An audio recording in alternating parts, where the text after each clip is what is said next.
بسم اللہ الرحمن الرحیم باللہ من الشیطان الرجیم بسم اللہ الرحمن الرحیم صلی اللہ علی رسولہ الکریم وآلہ الطیبین الطاہرین المعصومین۔ السلام علیکم ورحمۃ اللہ وبرکاتہ۔ طلاب کرام عزیز، کیسے ہیں؟ امید کرتے ہیں آپ خیر و عافیت سے ہوں گے۔ دروس فی علم الاصول حلقہ ثالث کا سبق نمبر 166 آغاز کر رہے ہیں، جس میں عنوان قرار دیا گیا کتاب کی عبارت اما الوجہ الاول فہو اذا تم سے لے کر الخصوصیت الثالثۃ تک۔ طلاب کرام عزیز، آج کا درس گزشتہ درس سے پیوستہ درس ہے، اسی کا تسلسل ہے، جس میں بیان کیا جائے گا کہ اجماع امر نہی کے درمیان تنافی دور کرنے کے بارے میں دوسری خصوصیت کی بقایا وضاحت، یعنی چند سطریں اور اس کا خاکہ اور کلی لحاظ سے خصوصیت ثانیہ کا بیان کیا گیا تھا گزشتہ درس میں۔ آج کے درس میں اسی کی تفصیل بیان کی جائے گی۔ آئیے عبارت کو ملاحظہ فرمائیں۔ اما الوجہ الاول، خصوصیت ثانیہ کی دو صورتیں تھیں، ایک کہ عنوان کا متعدد ہونا دلیل ہے کہ معنون بھی متعدد ہو، مفہوم کا متعدد ہونا برہان ہے اس بات کا، دلیل ہے اس بات کی کہ مصداق بھی متعدد ہو، اور دوسرا یہ تھا کہ یہ دعویٰ کرنا کہ کافی ہے عنوان کا متعدد ہونا اجتماع امر و نہی سے تنافی کو دور کرنے کے لیے۔ یہ تو اب پہلی صورت کے بارے میں ویسے فہو اذا تم یدفع التنافی بکلا تقریبہ، اگر یہ پہلی صورت مکمل ہو، تام ہو جائے، یعنی ثابت ہو جائے کہ عنوان کے متعدد ہونے سے معنون بھی متعدد ہوتا ہے، تو یہ پھر تنافی کو دور کر سکتی ہے یہ صورت بھی اپنی دونوں تبیینات کے ذریعے سے۔ دونوں تبیینات کون سی؟ ایک اے بتقریب استبطان الامر بالجامع للوجوبات المشروطۃ بالحصہ سے، کہ جامع کے بارے میں امر جو آیا ہے وہ اپنے اندر یہ رکھتا ہے کہ کچھ حصوں کے بارے میں وجوب مشروط ہے۔ نمبر دو وبتقریب استلزامہ الترخیص فی التطبیق علی الحصۃ المنافی للنہی، یہ المنافی تطبیق کی صفت ہے کہ یہ سبب بنتا ہے کہ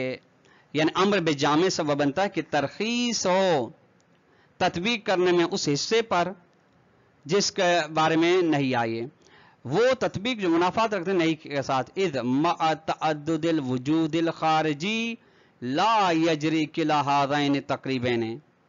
یہ طلاب عزیز فرما رہے ہیں چونکہ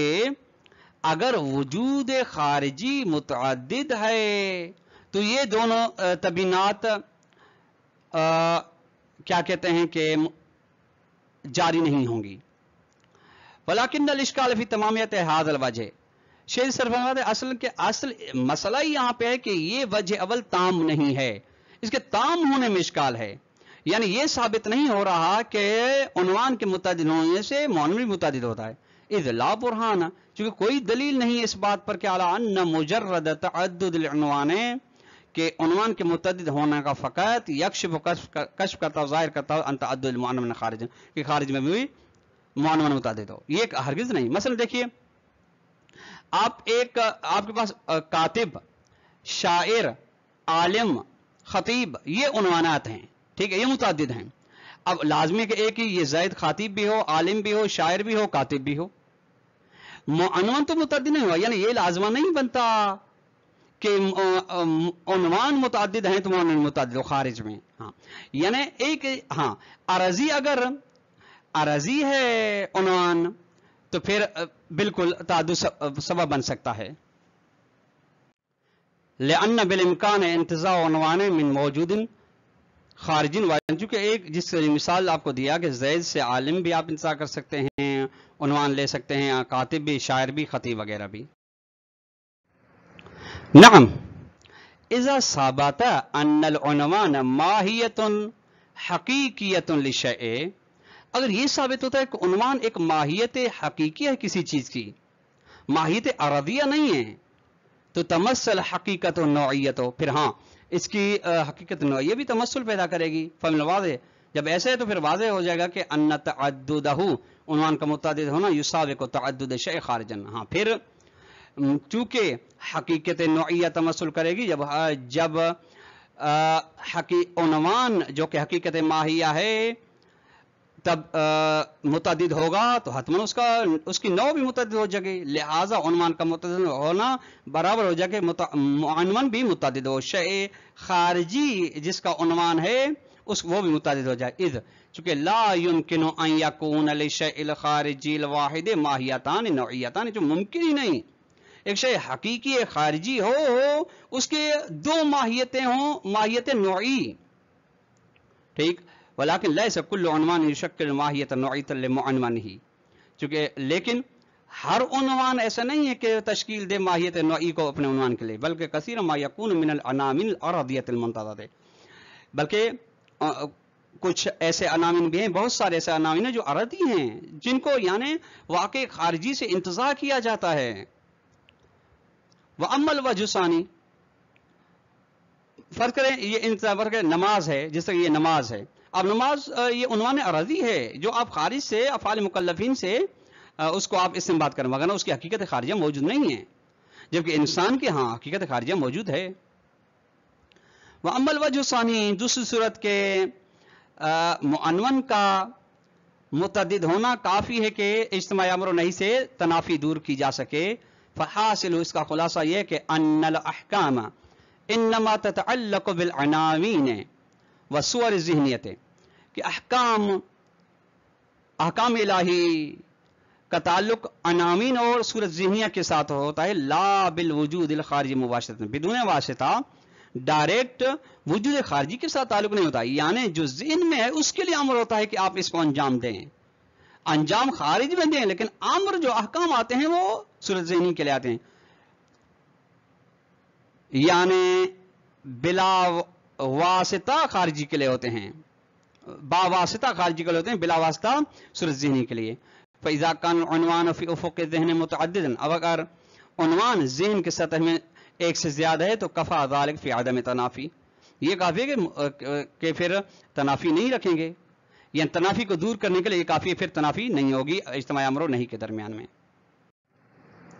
فَإِنْ قِيلَ، یہ ایک قسم کا اشکال ہے. اگر یہ اشکال کیا جائے کہ ان العناوین فی الذہن، ذہن میں جو عناوین موجود ہیں، انما یعرض لها الامر والنہی، اس کے لیے فرق کیا آیا ہے کہ صلی لا تصلی یا وغیرہ، بما ہی مرآۃ للخارج، عناوین ذہن میں جن کے بارے میں امر نہیں آیا ہے، یہ عناوین اس لحاظ سے کہ آئینہ ہے خارج کا، یعنی ذات عناوین کے لیے نہیں آیا یہ امر نہیں، بلکہ اس لیے کہ وہ خارج کے لیے آئینہ ہیں، یہ فقط بطور ذریعہ ہے، مگر حقیقت میں خارج کے لیے ہے. وہذا یعنی اس کا مطلب یہ کہ استقرار الحکم فی النہایت الوجود الخارجی فی توسط المعنون، اس کا مطلب یہ ہے کہ حقیقت میں وجود خارجی کے لیے حکم برقرار ہے، نہ کہ وجود، اور آثار حکم کے جو ہیں وہ وجود خارجی کے لحاظ ہوں گے، وجود ذہنی کے لحاظ سے اس کے کوئی آثار نہیں ہوں گے.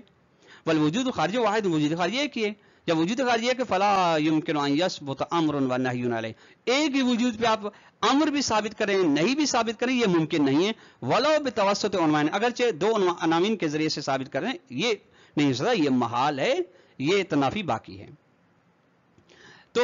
فرماتے کان الجواب علی ذلک، اس قیل کا جواب یہ کہ ان ملاحظۃ العنوان فی الذہن مرآۃ للخارج عند جعل الحکم علیہ، کہ جب عنوان کو ملاحظہ کیا جا رہا ہے ذہن میں کہ یہ عنوان آئینہ ہے خارج کے لیے، جب عنوان کے اوپر حکم لگایا جا رہا ہے، یعنی آئینہ مطلب کیا، یعنی حکم تو عنوان پہ لگایا جائے لیکن حقیقت میں اس خارج کے لیے ہے جس خارج کو اس عنوان کے آئینے سے دیکھا جا رہا ہے، یہ ملاحظہ کرنا لا، یعنی یہ مراد نہیں کہ ان الحکم یسری الخارج حقیقتاً، کہ حکم حقیقتاً سرایت کر کے جا رہا ہو خارج کی جانب. یعنی دیکھیے صلی میں جو صلی نماز کی جو صورت ہے ذہنی اس کے لیے ہے، وگرنہ پہلے سے تو موجود نہیں ہے خارج میں تاکہ اس کے بارے میں حکم دیا جائے. وَإِنَّمَا یعنی مطلب یہ ہے کہ ان العنوان ملحوظ بما ہوا صلاۃ او غصب، یعنی عنوان کو اس لحاظ سے لحاظ کرتے کہ وہ نماز ہے، یا اس لحاظ کے عنوان کو دیکھا جائے یہ غصب ہے، لا بما